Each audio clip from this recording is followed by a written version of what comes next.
Hello, friends. Thank you for tuning into this week's episode of the Main Idea podcast, where today I get to sit down with Gabriel Sousa. For those of you that want to see the show continue to grow in 2024, please take 30 seconds and leave a 5-star review on Apple or Spotify. And if you enjoy the long-form video content, subscribe to the YouTube channel. This helps tremendously with show growth and, what's most important to me, organic placement. The other way that you can support the show is by simply sharing it with someone who values strength and conditioning content, loves jiu-jitsu, or human performance. Gabriel Sousa is a jiu-jitsu black belt, flyweight competitor, ADCC silver medalist, IGA Team Modalfo member, and athlete under JT Torres at Essential BJJ. Gabriel will be taking the stage Friday for ONE Championship Submission Grappling number 167, where he will square up against Darth Rigatoni himself, the master Mikey Musumeci. To support this show, please check out the sponsors in the show notes. And ladies and gentlemen, without further ado, Gabriel Sousa.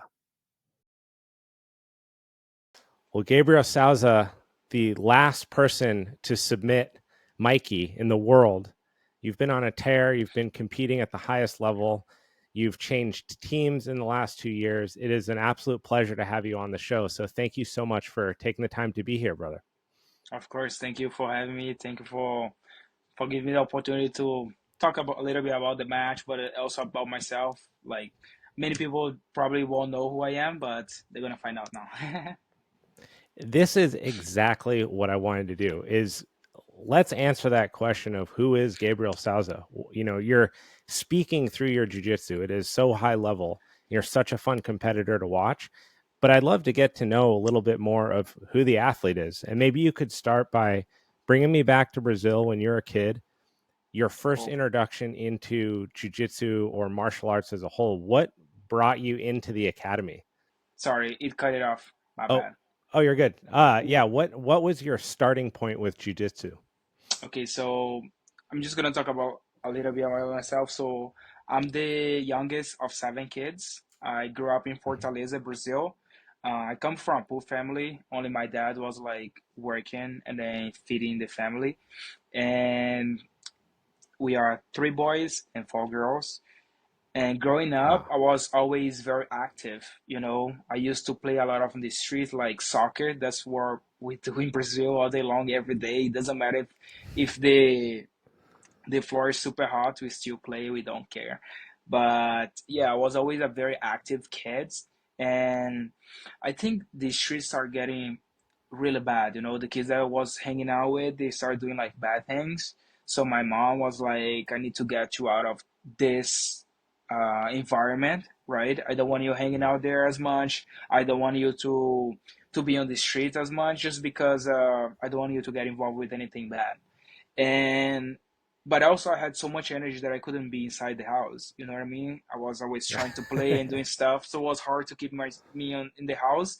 And also, like, I grew up in a house technically small for 9 people to live in, with 1 bathroom and two Yeah. bedrooms. So it's like that was very small, and I started doing uh going to social projects, right? My family didn't have money to pay me to do any class for anything, but lucky there's a lot of people in Brazil, they do social projects. The first social project I went to was for athleticism, like tracking, and then hop obstacles and stuff like that. And then the second one was, we call futsal. It's soccer, but it's not on the grass. It's on the, I don't know what's the name, but it's not on the grass. The other one, it's just for Like the players. dirt. It's Not on the like is it indoor, outdoor? indoor. There you go, indoor, and Indoor soccer, yeah. only 4 inside.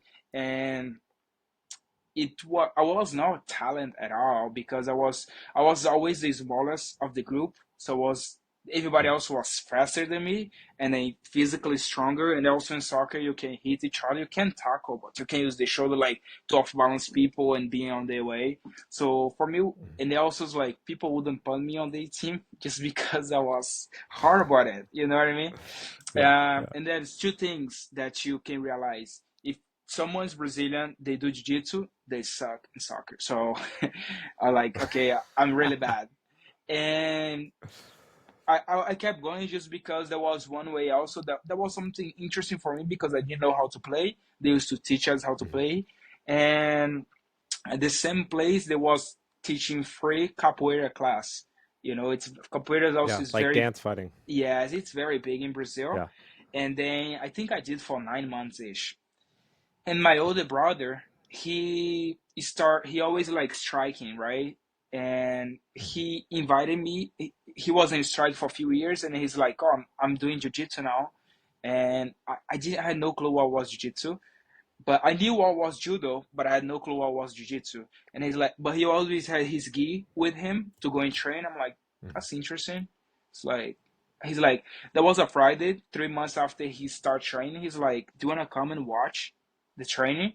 I'm like, okay, I have nothing to do. And I was like in a point that like if I was not doing capoeira or soccer, I couldn't leave the house basically. There was a certain point of the night that I couldn't leave because there was a lot of bad things going on. Too, So I was like, yeah, dangerous. yeah. So my mom was like, oh, you wanna go with him? You can go. I'm like, oh yes. Get out of the house, I'm down. So I went to the gym Yeah. and there I remember like that was in a very small that was in a room.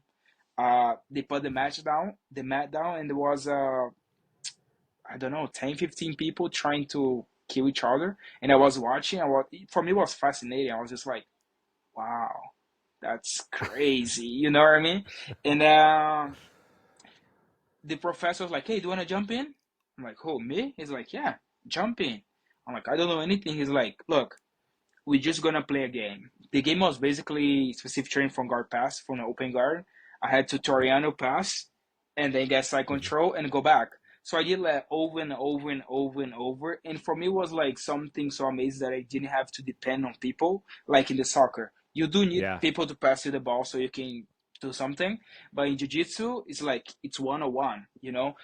Even though totally. the smallest kid was Hobson, one of my best friends as well. He lives in Vietnam now. He was 15, a yellow belt, I think, or blue belt already, but he was very skilled. So he used to play with me. I was like, he was my role model. You know what I mean? He was very like super Yeah. small. He's fighting MMA now in Vietnam and then all over Asia.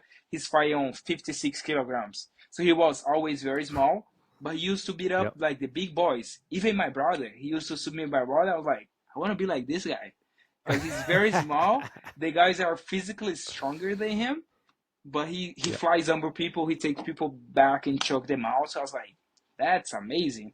And then I kept going, and there was not such a thing as kids program. That was like, do you want to jump in? You're gonna train with the It's adults. just adults. For Yeah. me, it was more the adults was trying to teach me, and they were just like making sure I was having fun while training, and that's I think that's why I stick with it. You know, it's like I have a lot of adults looking after me, you know, like they Mhm. was pretty much like they became my family basically, and that's it. I spend every day Monday to Friday. The training was from 5 p.m. to 7 p.m. After get home, get dinner, go to sleep, next day to school, all the way till I leave Brazil. So we're talking about 2009. That's when I started till 2015. Yeah.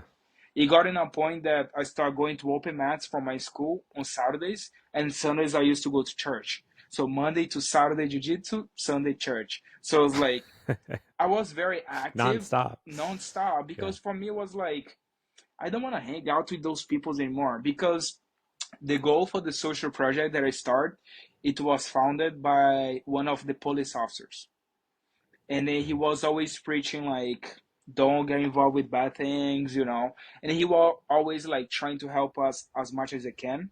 Brian, that's the name of the professor. And I remember he was always one of the people who support me the most. So my first gi, he bought it for me. He used to pay my registration to compete. He used to give me like Wow. supplements. So he was like I was in a place where some people was caring about me besides my family, and I was just enjoying. And also I would go to tournaments and win. And then whenever I come back, he would bring me in front of everybody and they talk like good things about me. So I was like, oh, that's amazing. I want to do that for the rest of my life. So that was Can basically can you tell me a little bit about so growing up in this area where you grew up, yes. the temptation you've talked a little bit about how how easy it is to get involved with the wrong people, how easy it is to end up on this track that's, within poverty. It's destined to end up bad. You're surrounded by bad role models. How hard is it as a kid in that type of environment to stay away from that and to do the right thing and find good community that's supportive and isn't involved in drugs and violence and all these things that are happening in the same exact place? Like, how do you navigate that as a kid? I think I wouldn't say I was lucky. I just Yeah. born in the right family, I guess. Like my family raised me right. It's like my mom was very like she disciplined me very well. And she's like, I don't want Mhm. you involved with this stuff. If you ever get involved with anything like that, I'm gonna kick you out from the house. And I was like, oh, Wow. if she kick me out, what I'm gonna do in my life? I know that nobody would Right. get me inside the house to live with them. And they also, I think the way they raised me was very like, you do what I tell you, not what you want.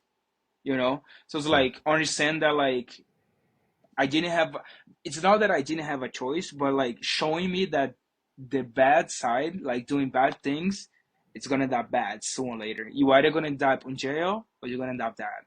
I remember like growing up, just hearing from the neighborhood, like, oh, that guy, he got killed, or that guy got and he's in jail now. And then there was all the kids that I grew up with. So it's like Wow. I don't want to be one of them. You know what I mean? I want to do something else. And What is then that? What is that? Sorry. What does that feel like?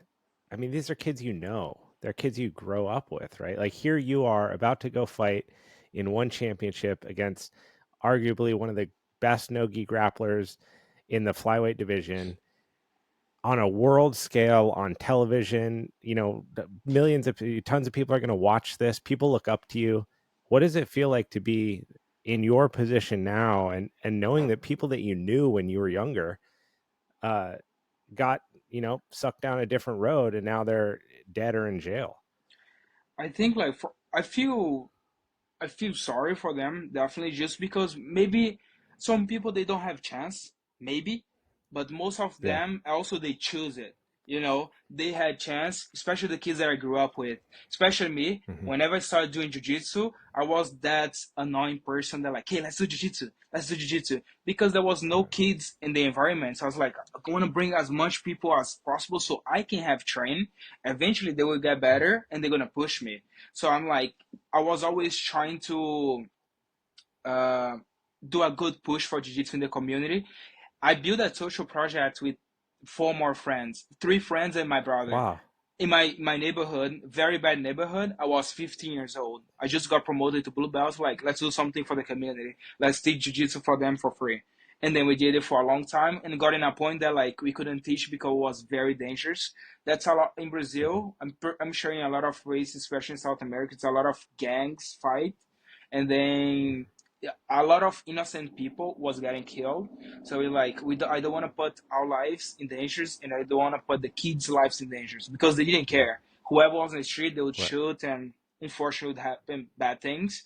But I'm just like grateful to be in such a position right now, because everything that I have in life, I had worked super hard, and then those people who know where I came from, and then they see me as a role model, because I get a lot of Yes. message still nowadays from people from the neighborhood that I grew up that like, keep doing what you're doing. Your mom will be very proud of you, and you are such a role model for everybody here. Because I did not grow up having the best things in the world. I was one of the most poor kids on the neighborhood, but I didn't let that like I didn't use that as an excuse. You know what I mean? Yeah. So it's like when people let that be an excuse for you, like, I'm just poor. I just grew up in a bad environment. So like you can do better, either through the sport or studying. That is like everywhere now you can study. You can use YouTube. You can go to Yep. school. There's books everywhere to read. There is a lot of smart people around. Ask them how they did, and then I'm so like uh, lucky as well, because all of my five of my brothers and sisters, they went to college and they finished college. So I'm just like, Wow. I have That's such awesome. it's like grow up in a very bad neighborhood where people, they don't have, they can't think about future, because most of the times they let it like go to their head where they grew up, and that's where they're gonna adopt that. So they use it as excuse. All of my brothers and sisters, they went to college, and then I have a sister who finished college twice. So it's like, Wow. I believe that my mom did something great. You know what I mean? That was not good. It was great. Me and my older brother who For didn't sure. finish school, we didn't went to college. I'm living right now in the US, and he's living in Australia through jiu-jitsu. And Yeah. I came to US with $200. I was asleep on a mat for 6 months.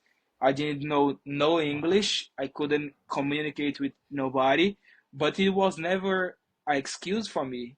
That's not because Yeah. I don't speak English. That's not because I came here with little money that people need to pay things for me. I'm gonna work hard and I'm gonna conquer where I have to go. You know, I'm one of the people that like I like challenge, because I know through challenge I'm gonna grow in life. So it's like you can put me any challenge. That's why I get always people asking me like, they never give you easy matches. I'm like, that was always e- honestly, that's Yeah. my life. I don't think I ever had an Yeah. easy task in my life. I left home when I was 19. I was barely a purple belt.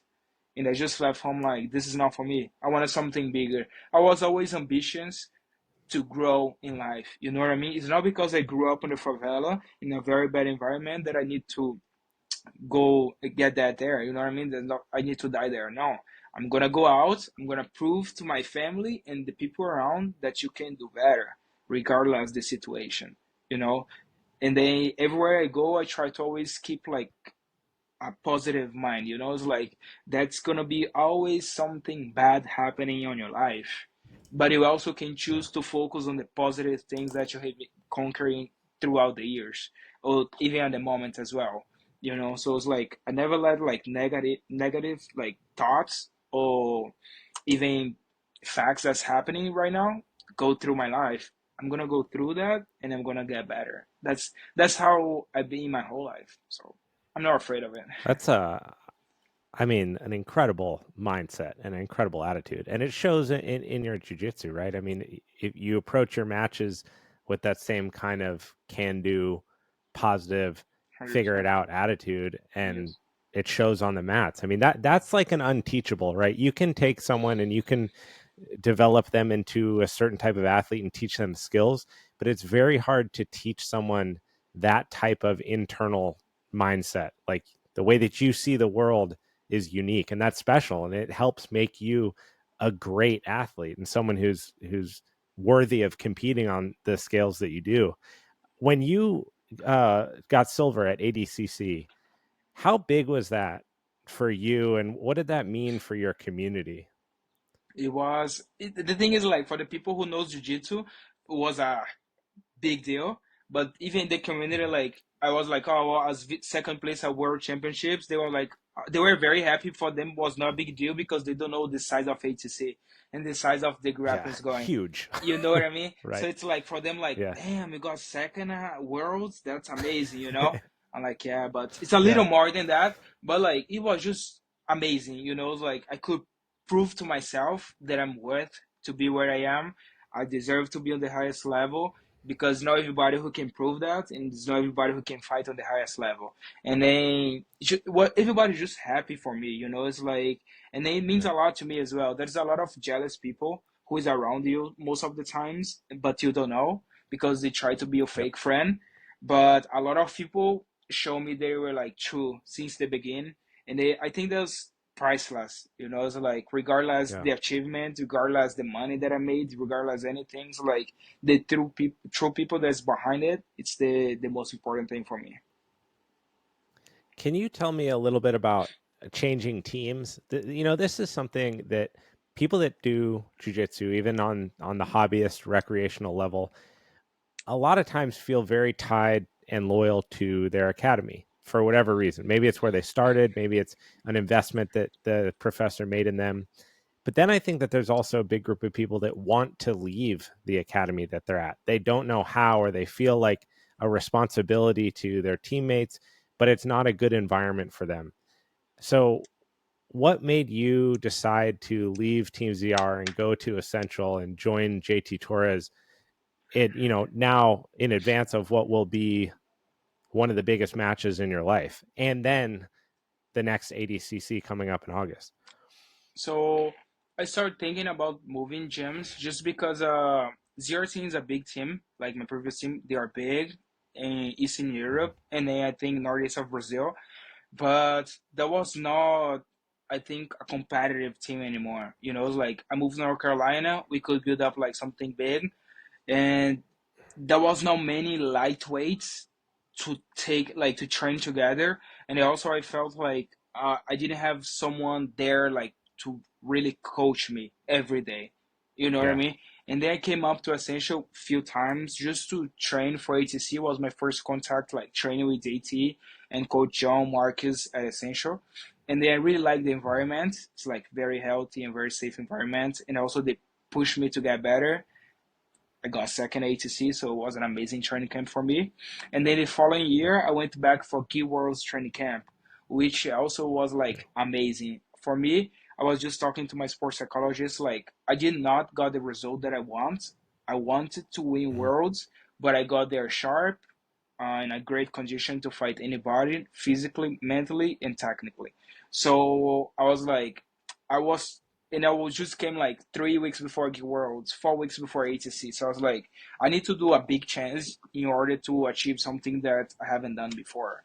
So I will Right. move to New York, and I'm gonna affiliate myself with Essential, and that's what I did because I was looking for a place where we had focus on competition. You know, Essential Yeah. has a few athletes, but everybody comes to the competition class, so it's always like a packed house to train, and there are a lot of people driving 2 hours and a half, 3 hours, sorry, to come up to train Damn. with us. So it's like Tuesday and Thursday, I have a lot of black belts. Are essential people, I mean, essential students and athletes, they are very good already, you know, and they people Yeah. for around tough black belts, dual run wrestlers, a lot of wrestlers come up as well, and just like it makes it even better. So I was like, I want to move to New York and I want to be affiliated to them, and that's why I decided like to change teams. Before I also was running my own academy, but it was getting on the way. You know what I mean? I was like, I can't be. Yeah. I was not being a good professor, honestly, and I was not being a good athlete. So I was like, I'm not doing. I'm doing two things, and those two things are not. I'm not good at anything because you can't focus Yeah. your energy in everything. Because manage the gym, No. you gotta if you don't have anybody right at the beginning, teach. You gotta manage the gym. You gotta pay bills, tax, so much stuff behind it, behind the gym itself that people don't realize. But it was just too much work that I thought I was ready, but also I was like, I'm losing the time to be an athlete right now, which I should be focused on Right. 100%. So I have no regrets. There is a few people that I still talk. There was a lot of hard feelings on their part. A lot of people didn't like it, but it's life, you know. It's like some people gonna agree with Yeah. your decisions, and some people won't. I know I'm grateful for the people who helped me, and that's what matters, you know. It's like they can say whatever they want, but I know what I did, and I did that for myself to looking for growth, you know, as an athlete, as a human, as a professor as well. So I'm just grateful for everything. I think I was as ZR from purple belt all the way to my 30 years as a black belt. So it was quite like Mhm. almost 9 to 10 years in the same like team. It was amazing. I have no regrets to being with them. But I think it was just time for me to move on. You know, it's like, okay, it's Yeah. time for me to move on. Grateful for everything, for the experience, for the people who helped me. I will be forever grateful, and it's time for me to move on. What are the the benefits of working with someone like JT Torres? He's such a decorated and phenomenal competitor. I've been grateful to have him on the show and get to hear his insights and just the way that he thinks. He seems like a really good person and someone who's very invested in his athletes and creating a positive environment for people to get better. But I'm curious, in your eyes, what is something that is special about being able to train at Essential? JT is just a great human being. He's an exceptional athlete, but he's a great human being. That's why he have accomplished so much of his life. I can see, and it also is like he put work in. You know, I think Yeah. for me, I'm living like in the last 3, 4, 5 months in New York. I'm every day that I see him and Phil on training. They are outworking everybody, and they are ATC world champions. They are one of the best in the world, but they're still working super hard for whatever's next. It doesn't matter if it's a super fight, doesn't matter if it's a tournament. They are there working super hard, and there is no complaint. ACC training camp, Yeah. I was literally dying every day, and I was just you get in something that you just like your moods change, and you was super tired, and it was like I don't want to be here today. I just want to go home and sleep more, and then open the door. JT comes with smile from ear to ear, talking to everybody, and it's Yeah. like it's part of the process. Enjoy it. You know what I mean? So it's like Yeah. that's a lot of things that he's teaching without even speaking. It's just his attitude, just showing up the class, being happy, just for being able to train hard and then get a good session in, and he's inspiring everybody around him. I try to outwork him, like I try to do more than him, but it's just impossible. It's just a machine. So it's like, damn. So it's like, and it's great. Also, it's like he knows the path to something that I want to Yeah. conquer. You know, it's like that was my goal since even before I played second ATC was my goal. At the first time I was invited, I want to win, and then Yeah. I think going somewhere where people know how to train to get it, because he won twice. Fionn just won last Yeah. year as well. So it's like, yeah, I think they have the blueprint to win it though. So I need to probably be more around them, work as hard as them. Mhm. That's it. I'm gonna get better physically, mentally, and technically, and I'm gonna show the world. You know what I mean? It's like I can show myself that I'm capable of. You mentioned sports psychologist. How Yes. often are you working with someone professionally on that? I think that this is such a phenomenal thing. I spoke at length with Jasmine Rocha about it. She does the same thing. She works with someone one on one to sharpen her mindset as an athlete. It was something that I did when I was a competitive skier. How valuable is it for you to be able to communicate with someone from a professional setting about who you are, what you want to accomplish, and the roadblocks that you're finding in your head? Is it something like trying to do a diet without understanding nutrition? That's the way I see it. Yeah. You know, it's like, oh, I'm tough. Yes. I'm gonna try to read like books. Before I used to try to read books and then pick it up mindset. You can pick it up the way people think, Mhm. the way they react to things, but that's way more things behind that they don't show and they don't talk about. You know what I Yeah. mean? So it's like, oh, I need to work with someone that understand what the way I'm thinking and why I'm thinking, and then at that moment, you know what I mean. So it's like I look to a sports psychologist. I I just look for it because before ATC, not many people Hmm. know, but the 2 months before ATC was hell for me. I couldn't bear Really? sleep. I was with so much Wow. anxiety. I would wake up in the middle of the night and not go back to sleep. The week Wow. the 10 days before HSC, I got sick. There was 3 days no training. Like I was like, I don't think I think I'm gonna pull out from HSC. I can't fight like that, you know. Yeah. And thank God I started working with this sports psychologist. She's Brazilian as well, Ingrid, and we had so much talk before HSC. I think I had 4 sessions before ATC, but every session it kept getting better. Just because she's trained to show you that what you've been doing, it's like maybe sometimes you doubt yourself, or sometimes you're thinking too much in the future, or sometimes you focus too much on Right. a thing that you should have been focused. You know, so it's like for ATC, I think knowing that I was gonna be in the biggest stage of jiu-jitsu yet was like, that's crazy. I never thought I would be fighting the same mats as the best in the world. I mean, that was always a dream, but like coming from where I come and then achieve what I did is just like, and I think everything happens very fast for me. You know, I just started Yeah. like, I went full time in Nogi probably 2022, 2021, 2022. No, 2020. beginning of 20, something like that. And Yeah. everything started picking up very fast.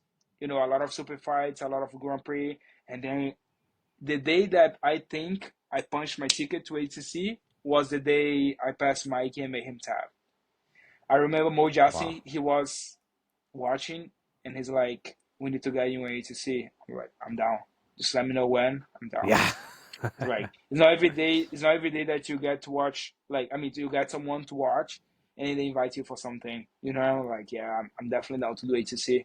It's the biggest like events. Like, and then since then I was like focused 100% on ATC, and having someone behind it. Like, sometimes the puzzle is all disconnect, and they need to connect it. Yeah. So Yep. just like jujitsu, that's gonna be the way your mind's gonna work. And it's like, am I working hard enough? Am I doing everything that I should be doing? You know, it's like things that like that come back and forth. So it started bring doubts, and also you can't focus on 100% on where you should be focused. With just train, eat healthy, and improve your jiu-jitsu skills, and then go out there and compete. So I'm glad I found English. Maybe it's not the best spot, I would say, because I was about to get sick from with a lot of anxiety, not being able to sleep. But we've been working since ATC. And then after ATC, I That's went awesome. through a very bad depression because I Mhm. blew my knee on ATC on the finals. Not many people know as well.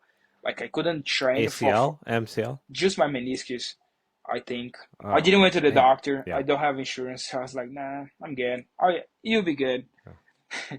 So I was like, there was 4 months no training, and I was just Yeah. like, that was it's. I just played second on the hardest tournament in the world. I should be teaching seminars all over the world, but my visa was I was in a process of visa, so I couldn't leave the U.S. And most of my seminars are abroad in Europe and Brazil. So I was like, Yeah. I'm such in a bad spot right now. I'm injured. I can't fight. I couldn't go back home to see my family after it was 2 years already. I was just Wow. such in a sad like place.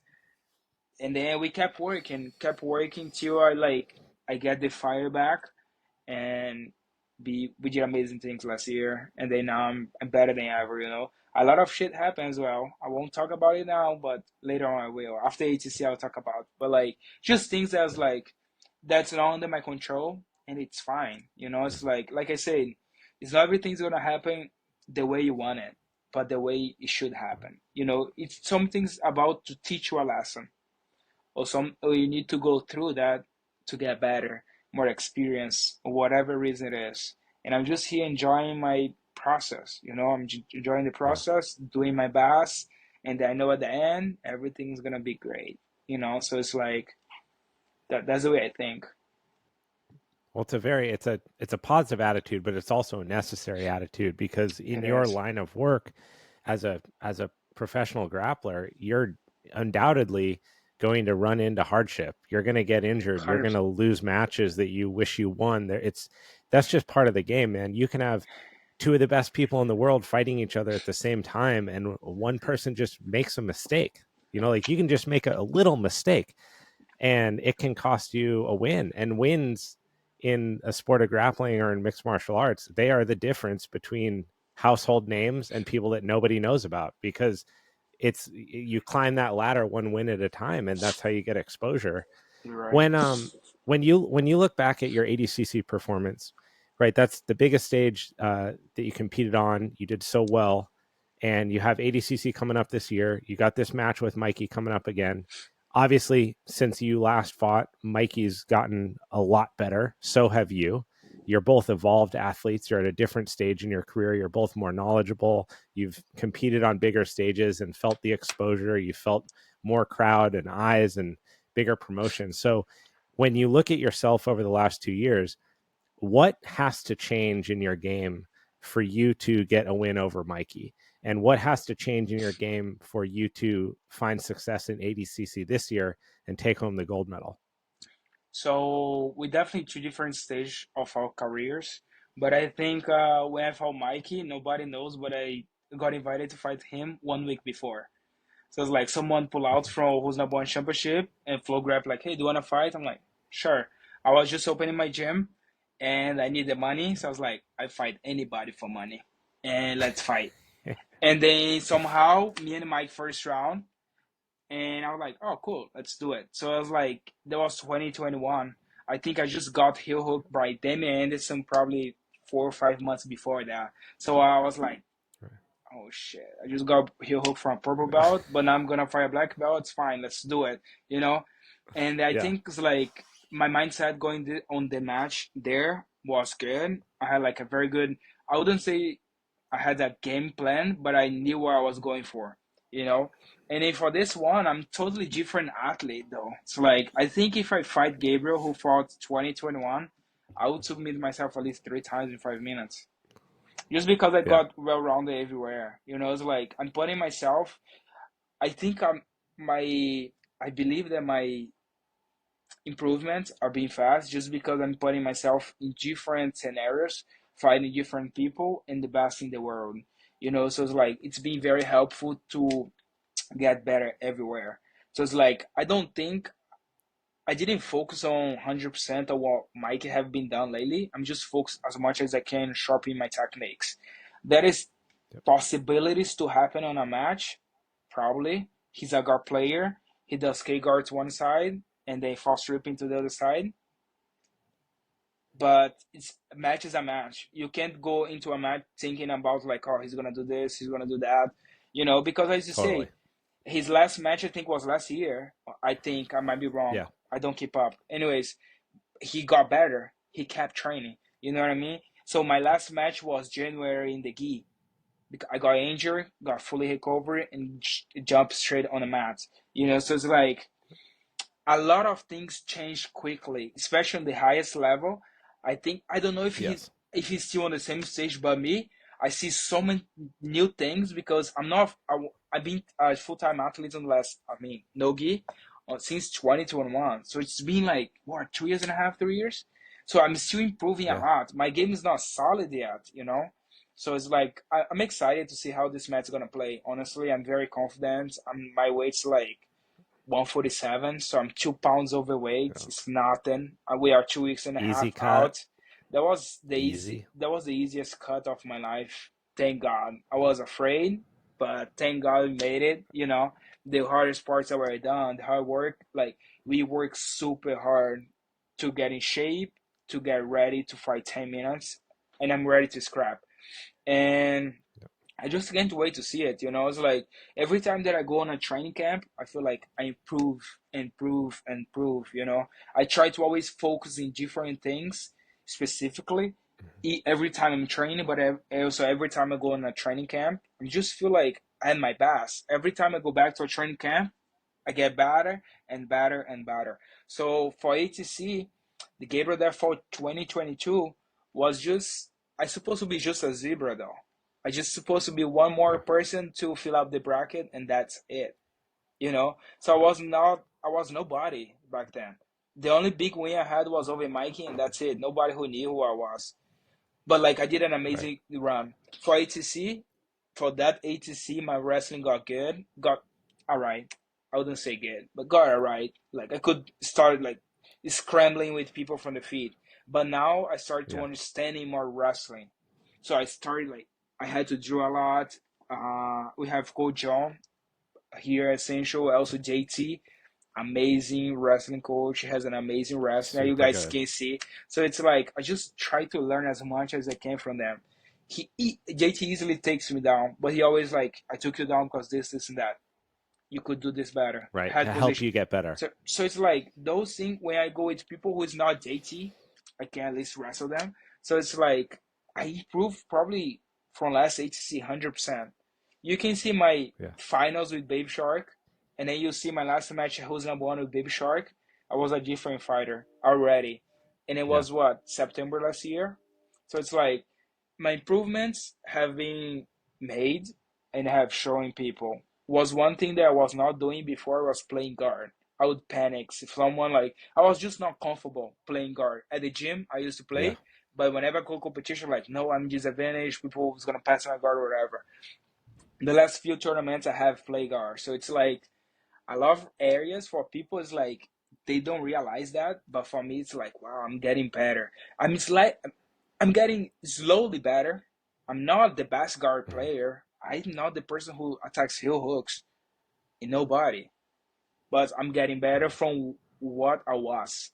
So it's like that's the point. If every week, every month I can get better, we are what 11 weeks out of ATC, I would say 2 months and a half Yeah. ish.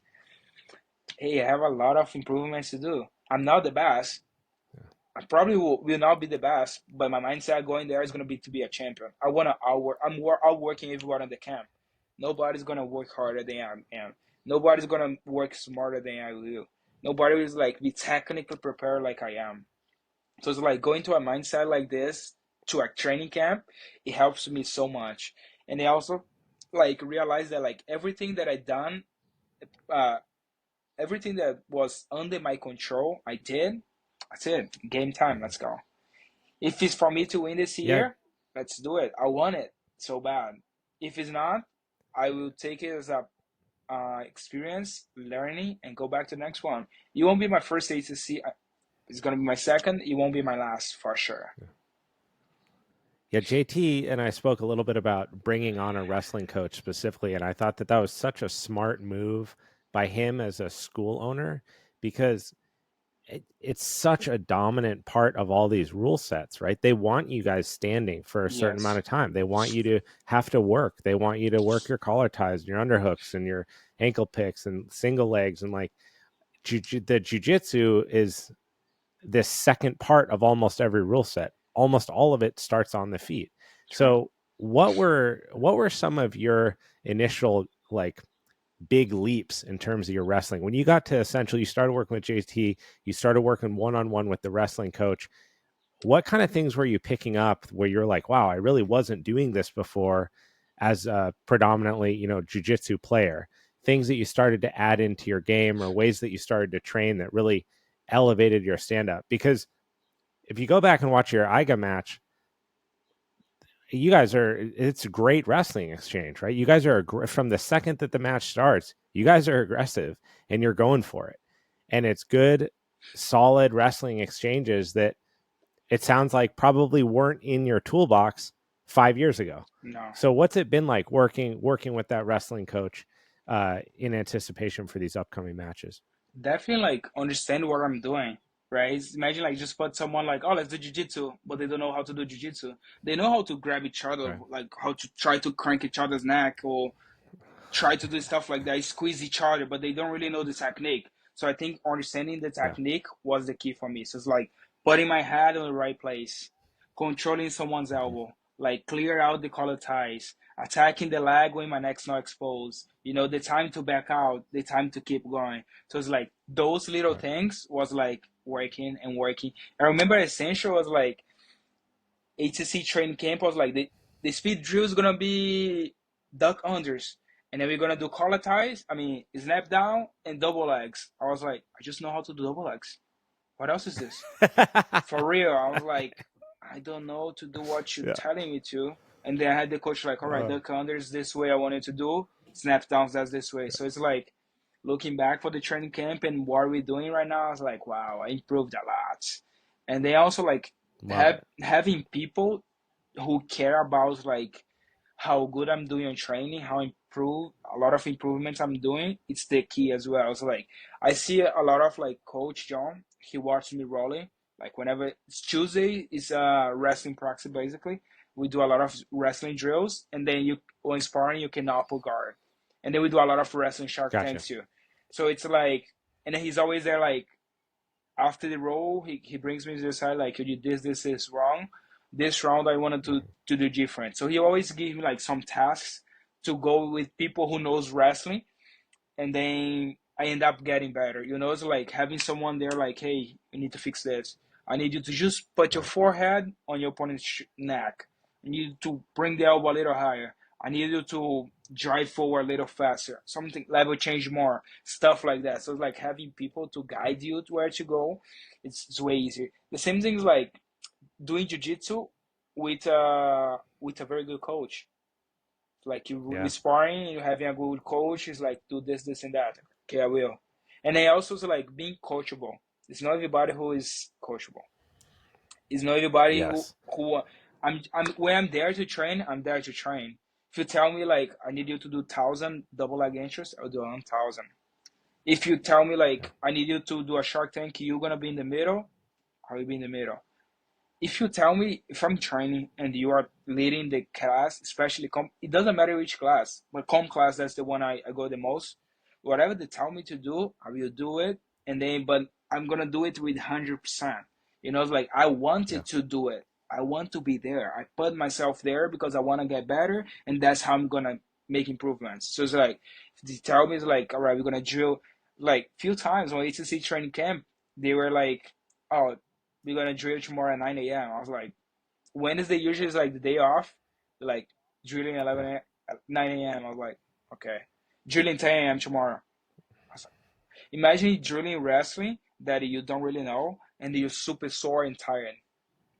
It's Yeah. not fun, because like No, dude. it's not fun because Yeah. like you gotta listen and you gotta drill and then like I need to put more speed, I need to put more strength, and then you don't want to show them like sometimes I think like I don't want them to think that I'm lazy. I'm just like super tired, but I do understand that also it's part of the process. It's like it's not everybody you're gonna. Yeah. It's not every day you're gonna be 100%. That is day you're gonna be tired. That is day you're gonna be low mood, and it's fine. But you gotta keep pushing through it. It's smart. As you could see, it's like it was just a drilling class. So it's like So, I question about this. So, I've had a lot of coaches on here that specialize in like recovery and conditioning, as well as jujitsu professors and athletes. When you have a mentality like yours and you have a work ethic as hard as you do, right? Like you will just show up and you will give 100% if someone tells you to. If they yes, say to do 100 burpees, you'll do 101. If they say do 50 double unders, you'll do 50 double unders. Doesn't matter what you're doing, you will just accommodate the request. yes, And your mentality coming from where you did in Brazil, how hard you worked to move up through jiu-jitsu, get out of your community, give back to your community, travel abroad, compete on these big scales. A lot of this can just be output, output, output, work, work, work, work, work.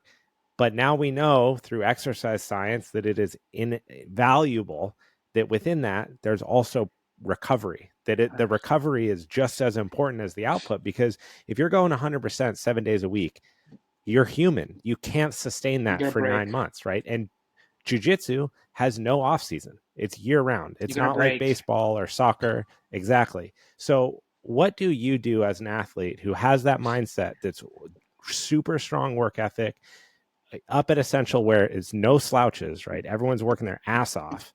How do you make sure that you're giving yourself time to heal, to recover, to think about the mental side of things and step back from that physical? I listen to my body. So like I've been an athlete for so many years. I had to do a knee surgery just because I was pushing through being tired. Like now you gotta train tired and stuff like that. So I think throughout the years with the experience and then learning how my body reacts to things was the key. But I tried to Yeah. listen to as much professionals from the area as possible. Physical therapists, personal trainers, whoever has something to tell me, I will always pick. So I try to always balance, right? I'm training hard, but I'm do a good like diet as well. So it's like it helps me to recover better. But also it's like I like to do the few things that I like to do: cryotherapy, I like to do Mhm. sauna. I feel like my body Yeah. recovers better. I sleep better. And then I like to do it. Jacuzzi. I don't like to do hot bath because it reminds me the way like when I cut weight. So I was like, nah, Oh, it's a like, nightmare. yeah, it's like Epsom salt baths. I'm like, nah, I'm Yeah. good. But like, Yeah. and then I also like yoga. I do yoga whenever I can, at least 2 or 3 times a week. And going to PT where like I have someone working on my body, someone who understands and is paid for. That's his profession. So like, all right, he knows what Yep. he's doing. He's my body. So it's like there is a lot of different things that I try and did not work for me, and it's fine. It's not everything that's gonna be work for you, and you don't have to do just Right. because people is doing. I think with the experience and be doing that for so long helped me as well, And then my train right now is divide. I train jiu-jitsu 4 times a week. No gi. Monday, Yep. Tuesdays, Thursdays, and Fridays. These are my main trainings. No gi, Mhm. pro training. I do strength conditioning Monday, Wednesday, and Fridays in the afternoon. So I have Yep. like 5, 6 hours gap. At night, I usually do Tuesday and Wednesdays, no gi, but Yep. whenever my body, I feel like I can do a good class. I'm not gonna be sloppy and I'm not at the edge to get injured. So it's like listening to Gotcha. your body is the key. If I need more recovery, I will. If I can train, I will. Also, I go to class just to try to drill new things, and that's Yep. it. Sometimes I'm there not to train hard. Non-com class. Com class usually there is days that are like way lighter. Like we drill a lot, we do a few specific trainings and Mhm. speed drills and that's it. But there is days that we do like 2.5, 3 hours of sparring. I mean not sparring but hard work. So it's like having Yeah. people who lead the training camp balancing out everything, which my diet and my recovery. So I think that's been the key for me, how I'm getting better in things. So that's what I think, like trying out things would help you. Before I used to have a very bad like lower back pain, but I started to start doing yoga helped me a lot. So I was like, I'm not a big fan of very like it's way slower than jiu-jitsu, I would say, the pace, but I'm Yeah. not a big fan, but because of the benefits, I'm like, yeah, I'm gonna do yoga. Yeah, it's good to have that balance. You have to take care of your body, you got to take care of your joints, and you got to give yourself enough time to recover. Uh June 7th, one championships.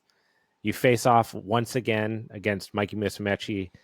How do you get this done? You submitted him last time. Head and arm choke, north south. You're one of the last person to submit him was you. You have his number. That's very special. How do you get it done this time? What are you going to submit him with if it goes perfectly your way? It's hard to say like how I'm gonna do it perfectly because it's a match. Everything can happen. But the way I can see is either me end up on his side control again, full mount or back. Mhm. Honestly, that's the way I could see. It's like on my side. Because we're not gonna wrestle. He's not gonna wrestle me. For sure. I'm 100% positive. You guys can watch all of his match. He doesn't wrestle nobody. And I don't see myself end up on the bottom, you know? So it's like that's the way I can see like I'm gonna do. I'm either gonna pass north south choke, or I'm triangle Yep. for full mount, or from the back rear naked choke. That is not like that is nothing mysterious. That's the way a fight's gonna go. Just because he just plays guard, and I only pass guard. So it's like what I'm Right. gonna do is like jumping on a knee bar. It could happen if I'm very confident and I don't care. I'm gonna jump on Right. his legs, but it's most likely that's not gonna happen. You know what I mean? That's the way I see the match going. And also he's gonna be trying to do leg entanglements, which is his thing. That's he's good at it. It's like Mike's an Yeah. exceptional athlete as well. People like you watch his matches, you see like how easy he can get to people's leg. But also like Yep. I just beat him. I was the only person who had beat him and submit him, I believe. So it's like you see. I'm excited though. I can't wait to fight, honestly. Well, I can't wait to watch. It's been a pleasure having you on the show. Thank It's you. an awesome story. I love the work ethic and your mindset and just the way that you view yourself in the world and the people that you compete against. So I'm excited June 7th to watch you compete once again against Thank Mikey. you. I wish you both the best, but I cannot wait to watch it. Thank you so much for coming on, Gabriel. Awesome. Of course. Thank you for the Yep. opportunity. I hope you guys enjoy our talk. That was very cool. Like we was flowing and a nice talk. So yeah, pleasure to meet you. Thank you for the Absolutely, opportunity. brother.